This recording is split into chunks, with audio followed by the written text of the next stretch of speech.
ओम श्री साईनाथाय नमः। आज हम श्री साईं सच्चरित में अध्याय 32 पढ़ने जा रहे हैं। श्री साईं सच्चरित अध्याय 32। गुरु और ईश्वर की खोज, उपवास, अमान्य, बाबा के सरकार। इस अध्याय में हेमाडंपत ने 2 विषयों का वर्णन किया है। पहला, किस प्रकार बाबा की अपने गुरु से भेंट हुई और उनके द्वारा ईश्वर दर्शन की प्राप्ति कैसे हुई। दूसरा, श्रीमती गोखले जो 3 दिन से उपवास कर रही थी को पूरन पोली का भोजन कैसे कराया। प्रस्तावना। श्री हेमाडंपत वट वृक्ष का उदाहरण देकर इस गोचर संसार के स्वरूप का वर्णन करते हैं। गीता के अनुसार वट वृक्ष की जड़ें ऊपर और शाखाएं नीचे की चारों ओर फैली हुई है। उधर वह मूल मधः शाखम। गीता 15वां अध्याय श्लोक 1। इस वृक्ष के गुण, पोषक और अंकुर इंद्रियों के भोग्य पदार्थ हैं। जड़ें जिनका कारणीभूत कर्म है, वे सृष्टि के मानवों की ओर फैली हुई हैं। इस वृक्ष की रचना बड़ी ही विचित्र है। न तो इसके आकार, उद्गम और अंत का ही भान होता है और न ही इसके आधार का। इस कठोर जड़ वाले संसार रूपी वृक्ष को नष्ट करने हेतु किसी बाह्य मार्ग का अवलंबन करना अत्यंत आवश्यक है, ताकि इस असार संसार में आवागमन से मुक्ति प्राप्त हो। इस पथ पर अग्रसर होने के लिए किसी योग्य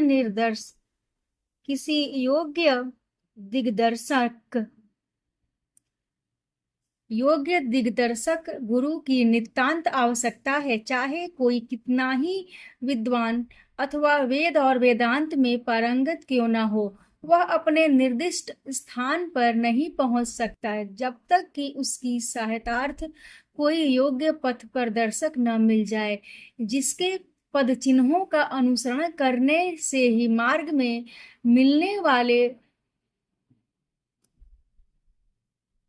गहरों, खंदकों तथा हिंसक प्राणियों के भय से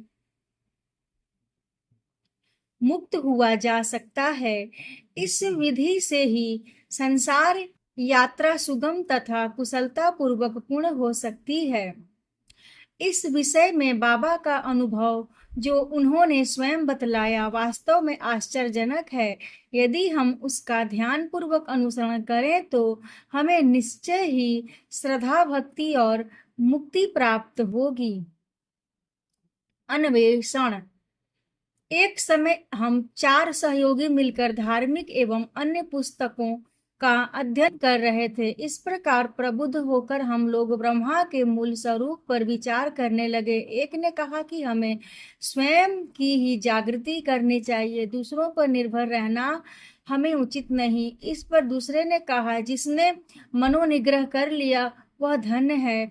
हमें अपने संकीर्ण विचारों व भावनाओं से मुक्त होना चाहिए, क्योंकि इस संसार में हमारे अतिरिक्त और कुछ भी नहीं है। तीसरे ने कहा कि यह संसार सदैव परिवर्तनशील है, केवल निराकार ही शाश्वत है, अतः हमें सत्य और असत्य में विवेक रहना चाहिए।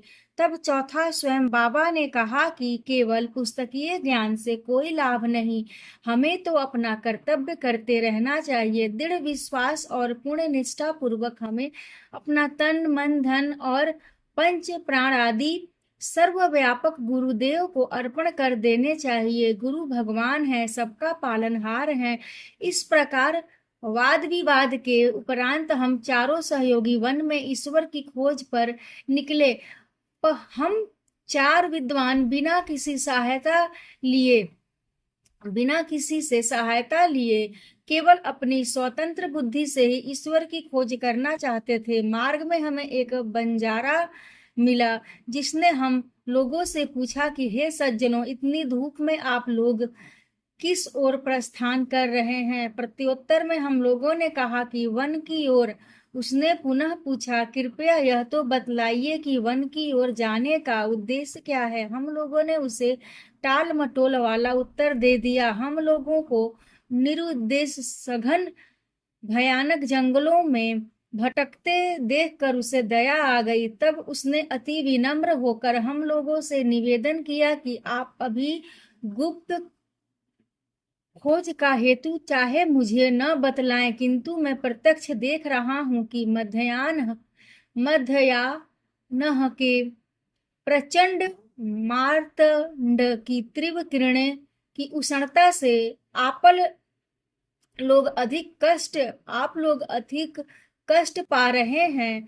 कृपया यहाँ पर कुछ क्षण विश्राम कर जलपान कर लीजिए। आप लोगों को सहृदय तथा नम्र होना चाहिए। बिना पथ प्रदर्शक के इस अपरिचित भयानक वन में भटकते फिरने से कोई लाभ नहीं है। यदि आप लोगों की तीव्र इच्छा ऐसी ही है तो कृपया किसी योग्य पथ प्रदर्शक को साथ ले लें। उसकी विनम्र प्रार्थना पर ध्यान न देकर हम लोग आगे बढ़े। हम लोगों ने विचार किया कि हम स्वयं ही अपना लक्ष्य प्राप्त करने में समर्थ हैं, तब फिर हमें किसी के सहारे की आवश्यकता नहीं है। जंगल बहुत विशाल और पथहीन था। वृक्ष इतने ऊंचे और घने थे कि सूर्य की किरणों का भी वहां पहुंच सकना कठिन था। परिणाम यह हुआ कि हम मार्ग भूल गए और बहुत समय तक यहाँ वहां भटकते रहे। भाग्यवश हम लोग उसी स्थान पर पुनः जा पहुंचे जहां से पहले प्रस्थान किया था। तब वही बंजारा हमें पुनः मिला और कहने लगा कि अपने चातुर्य पर विश्वास कर आप लोगों को पथ की विस्मृति हो गई है। प्रत्येक कार्य में, चाहे वो बड़ा हो या छोटा, मार्गदर्शक आवश्यक है। ईश्वर प्रेरणा के अभाव में सत्य पुरुषों से भेंट होना संभव नहीं। भूखे रहकर कोई कार्य पूर्ण नहीं हो सकता। इसलिए यदि कोई आग्रह पूर्वक भोजन के लिए आमंत्रित करे तो उसे अस्वीकार न करो। भोजन तो भगवान का प्रसाद है, उसे ठुकराना उचित नहीं। यदि कोई भोजन के लिए आग्रह करे तो उसे अपनी सफलता का प्रतीक जानो। इतना कहकर उसने भोजन करने का पुनः अनुरोध किया। फिर भी हम लोगों ने उसके अनुरोध की उपेक्षा कर भोजन करना अस्वीकार कर दिया। उसके सरल और गूढ़ उपदेशों की ओर ध्यान दिए बिना ही मेरे 3 साथियों ने आगे प्रस्थान कर दिया। अब पाठक ही अनुमान करें कि वे लोग कितने अहंकारी थे। मैं सुधा और तृषा से अत्यंत व्याकुल था ही। बंजारे के अपूर्व प्रेम ने भी मुझे आकर्षित कर लिया। यद्यपि हम लोग अपने को अत्यंत विद्वान समझते थे, परंतु दया एवं कृपा किसे कहते हैं उससे सर्वथा अनभिज्ञ ही थे। बंजारा था तो एक शूद्र, अनपढ़ और गंवार, परंतु उसके हृदय में महान दया थी, जिसने बार बार भोजन के लिए आग्रह किया। जो दूसरों पर निस्वार्थ प्रेम करते हैं, सचमुच वे ही महान हैं। मैंने सोचा कि इसका आग्रह स्वीकार कर लेना ज्ञान प्राप्ति के हेतु शुभ आवाहन है, और मैंने इसी कारण उसके दिए हुए रूखे सूखे भोजन को आदर व प्रेम पूर्वक स्वीकार कर लिया। सुधा निवारण होते ही क्या देखता हूँ कि गुरुदेव तुरंत ही समक्ष प्रकट हो गए और प्रश्न करने लगे कि ये सब क्या हो रहा था। घटित घटना मैंने तुरंत ही उन्हें सुना दी। उन्होंने आश्वासन दिया कि मैं तुम्हारे हृदय की समस्त इच्छाएं पूर्ण कर दूंगा, परंतु जिसका विश्वास मुझ पर होगा, सफलता केवल उसी को प्राप्त होगी। मेरे तीनों सहयोगी तो उनके वचनों पर अविश्वास कर वहां से चले गए।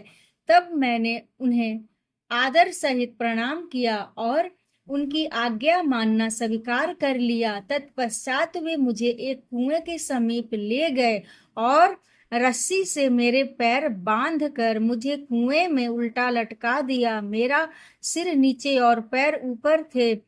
मेरा सिर जल से लगभग 3 फुट की ऊंचाई पर था। न मैं हाथों के द्वारा जल ही छू सकता था और न मुंह में ही उसके जा सकने की कोई संभावना थी। मुझे इस प्रकार उल्टा लटका कर वे न जाने कहाँ चले गए। लगभग 4-5 घंटों के उपरांत वे लौटे और उन्होंने मुझे शीघ्र ही कुएं से बाहर निकाला। फिर वे मुझसे पूछने लगे कि तुम्हें वहां कैसा अनुभव हो रहा था। मैंने कहा कि मैं परम आनंद का अनुभव कर रहा था। मेरे समान मूर्ख प्राणी भला ऐसे आनंद का वर्णन कैसे कर सकता है। मेरा उत्तर सुनकर मेरे गुरुदेव अत्यंत ही प्रसन्न हुए और उन्होंने मुझे अपने हृदय से लगाकर मेरी सराहना की और मुझे अपने संग ले लिया। एक चिड़िया अपने बच्चों की जितनी सावधानी से लालन पालन करती है, उसी प्रकार उन्होंने मेरा भी पालन किया। उन्होंने मुझे अपनी शाला में स्थान दिया। कितनी सुंदर थी वह शाला। वहां मुझे अपने माता पिता की भी विस्मृति हो गई। मेरे समस्त अन्य आकर्षण दूर हो गए और मैंने सरलता पूर्वक बंधनों से मुक्ति पाई। मुझे सदा ऐसा ही लगता था कि उनके हृदय से ही चिपके रहकर उनकी ओर निहारा करूं। यदि उनकी भव्य मूर्ति मेरी दृष्टि में न समाती तो मैं अपने को नेत्रहीन होना ही अधिक श्रेयस्कर समझता। ऐसी प्रिय थी वह शाला कि वहां पहुंचकर कोई भी कभी खाली हाथ नहीं लौटा। मेरी समस्त निधि पर सम मेरी समस्त निधि, घर, संपत्ति, माता पिता या क्या कहूं, वे ही मेरे सर्वस्व थे। मेरी इंद्रियां अपने कर्मों को छोड़कर मेरे नेत्रों में केंद्रित हो गईं और मेरे नेत्र उन पर मेरे लिए तो गुरु ऐसे हो चुके थे कि दिन रात मैं उनके ही ध्यान में निमग्न रहता था। मुझे किसी भी बात की सुध न थी। इस प्रकार ध्यान और चिंतन करते हुए मेरा मन और बुद्धि स्थिर हो गई। मैं स्तब्ध हो गया और उन्हें मानसिक प्रणाम करने लगा। अन्य और भी आध्यात्मिक केंद्र हैं जहां एक भिन्न ही दृश्य देखने में आता है। साधक वहां ज्ञान प्राप्त करने को जाता है तथा द्रव्य और समय का अपव्यय करता है, कठोर परिश्रम भी करता है, परंतु अंत में उसे पश्चाताप ही हाथ लगता है। वहां गुरु अपने गुप्त ज्ञान भंडार का अभिमान प्रदर्शित करते हैं और अपने को निष्कलंक बतलाते हैं।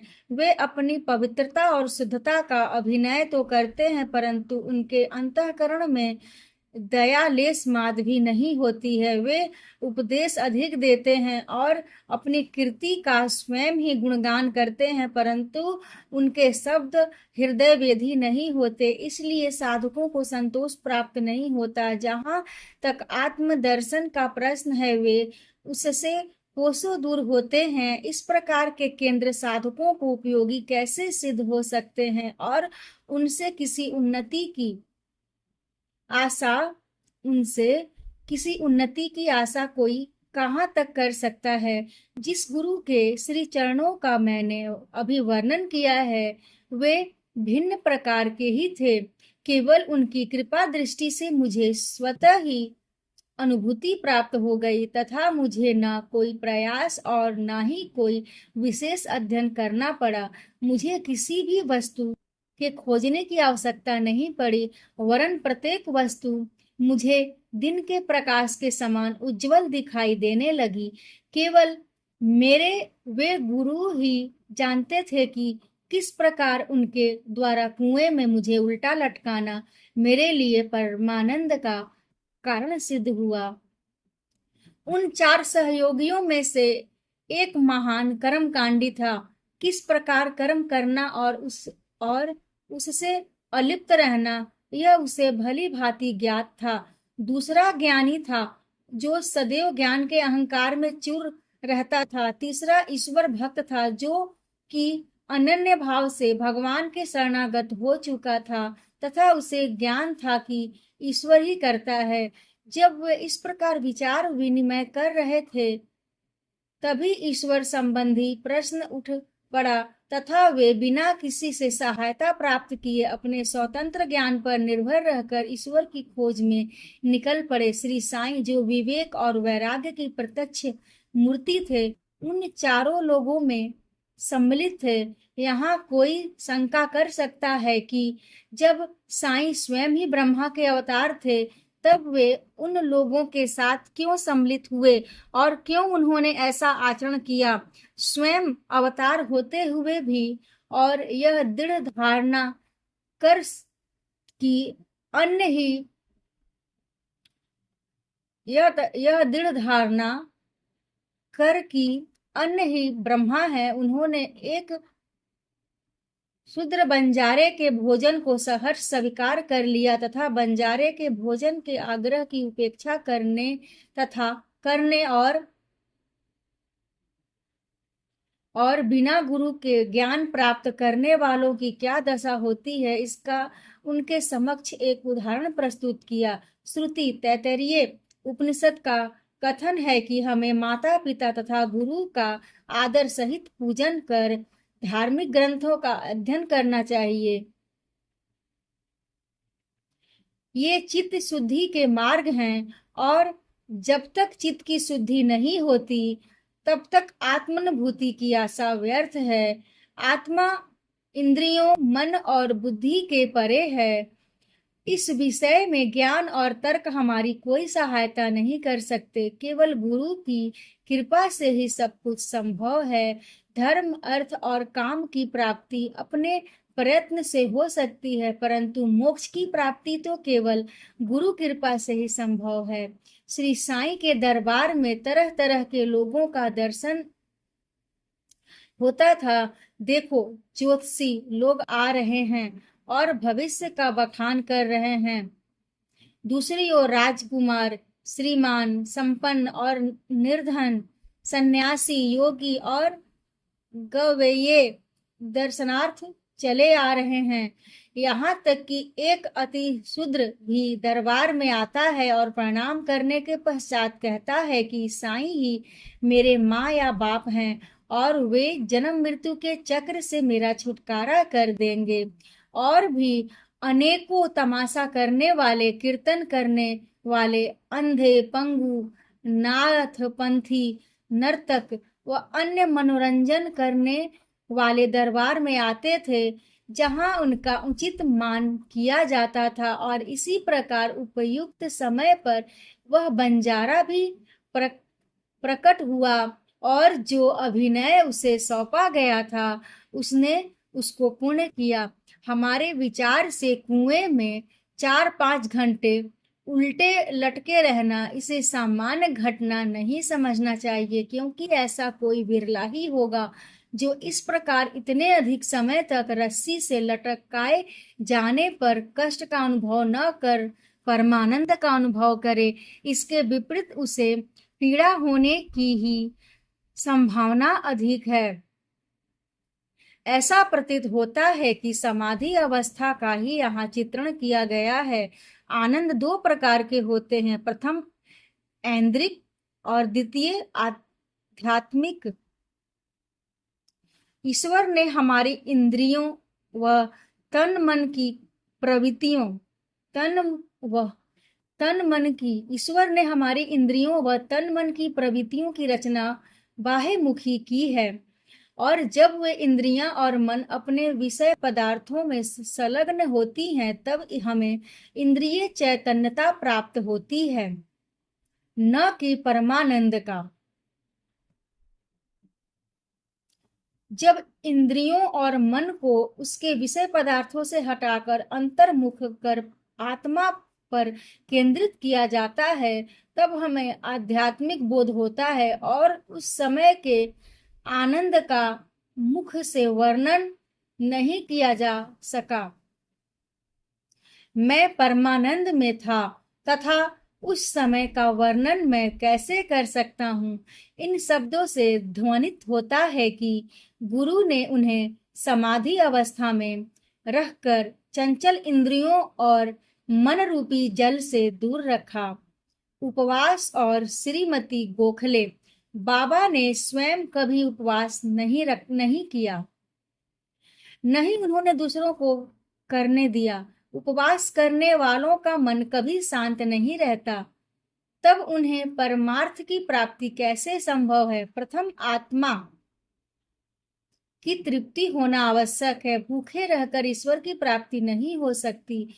यदि शरीर में कुछ अन्न की ऊर्जा न हो तो हम कौन सी आंख से ईश्वर को देखेंगे, किस जिहा से उनकी महानता का वर्णन करेंगे और किन कानों से उसका श्रवण करेंगे। सारांश यह है कि जब समस्त इंद्रियों को यथेष्ट खुराक व शांति मिलती है तथा जब वे बलिष्ठ रहती हैं, तभी हम भक्ति और ईश्वर प्राप्ति की अन्य साधनाएं कर सकते हैं। इसलिए न तो हमें उपवास करना चाहिए और न ही अधिक भोजन। भोजन में संयम रखना शरीर और मन दोनों के लिए उत्तम है। श्रीमती काशीबाई कानिटकर श्री साईं बाबा की एक भक्त से परिचय पत्र लेकर श्रीमती गोखले दादा केलकर के पास शिरडी आई। वे यह दृढ़ निश्चय करके आई थीं कि बाबा के श्री चरणों में बैठकर 3 दिन उपवास करूंगी। उनके शिरडी पहुंचने के एक दिन पूर्व ही बाबा ने दादा केलकर से कहा कि मैं सिग्मा होली के दिनों में अपने बच्चों को भूखा नहीं देख सकता हूँ। यदि उन्हें भूखे रहना पड़ा तो मेरे यहाँ होने का लाभ ही क्या है। दूसरे दिन जब वह महिला दादा केलकर के साथ मस्जिद में जाकर बाबा के चरण कमलों के समीप बैठी तो तुरंत बाबा ने कहा, उपवास की आवश्यकता ही क्या है। दादा भट्ट के घर जाकर पूरन पोली तैयार करो, अपने बच्चों को खिलाओ और स्वयं खाओ।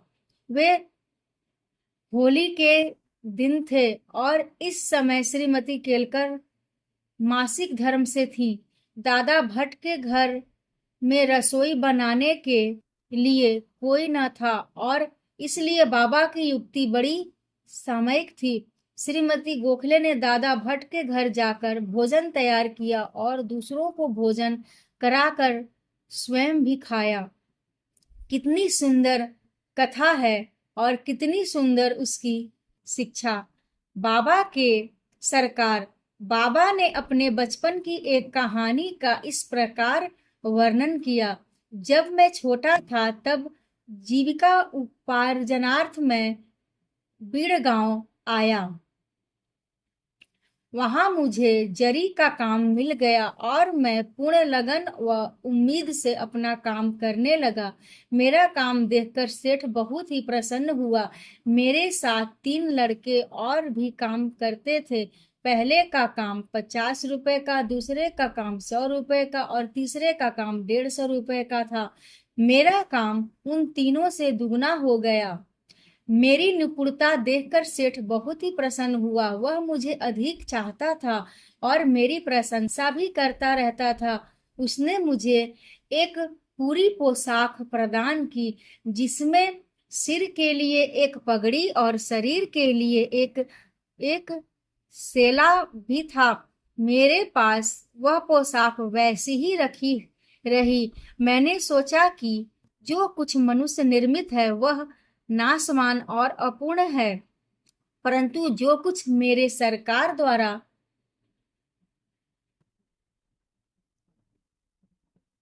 प्राप्त होगा वही अंत तक रहेगा। किसी भी मनुष्य के उपहार की उससे समानता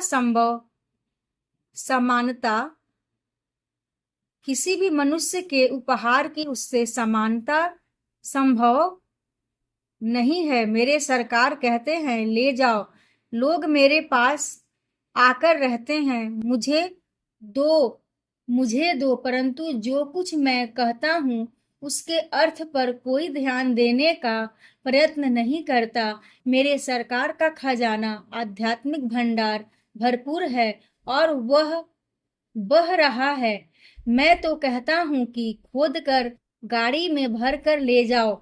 जो सच्ची माँ का लाल होगा उसे स्वयं ही भरना चाहिए। मेरे फकीर की कला, मेरे भगवान की लीला और मेरे सरकार का बर्ताव सर्वथा अद्वितीय है। मेरा क्या, यह शरीर मिट्टी में मिलकर सारे भूमंडल में व्याप्त हो जाएगा तथा फिर यह अवसर कभी प्राप्त न होगा। मैं चाहे कहीं जाता हूँ या कहीं बैठता हूँ, परंतु माया फिर भी मुझे कष्ट पहुंचाती है। इतना होने पर भी मैं अपने भक्तों के कल्याणार्थ सदैव उत्सुक ही रहता हूँ।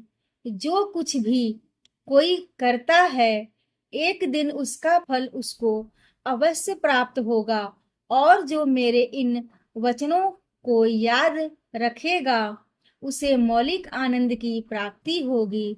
श्री सद्गुरु साईनाथार्पणमस्तु। शुभम भवतु। ओम साई राम।